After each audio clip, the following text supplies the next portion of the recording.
They actually took this above ground power line that I'm trying to highlight with my phone the best I can and ran it, and you can see behind me, underground to try and get the power restored to as many people as possible. It's this sort of jury rigging that Con Edison has had to do around southeastern Brooklyn after a significant amount of its equipment failed, and then the utility chose to take down more people so that, in the word of a spokesman, it didn't create more issues. But that's created a really potentially deadly situation for many down here in southeastern Brooklyn who got no warning that this was happening.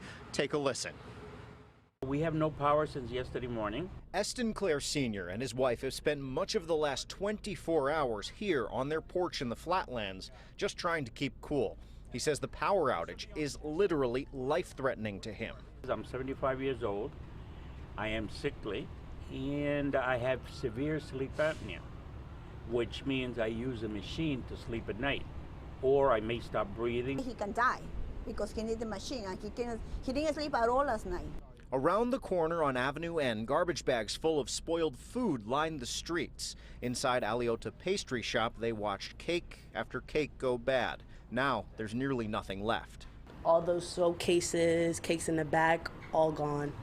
Any weddings or big events ruined? Yeah.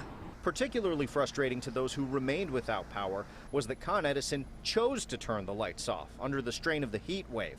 A spokesman for the utility says it wasn't really much of a choice. Con Ed had to, quote, load shed about 30,000 in the Flatlands, Mill Basin, Bergen Beach, and Canarsie.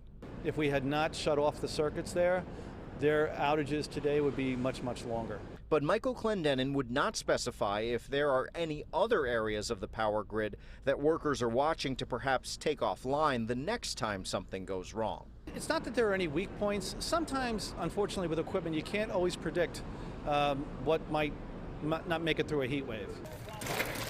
So for now, Con Ed is offering up cold water and dry ice to customers like Deborah DeLucia to try and help them get by. I was thinking about the movie theater. Now I think I'm going to go to a restaurant for dinner. And hopefully by the time I'm done with dinner, it'll come back on.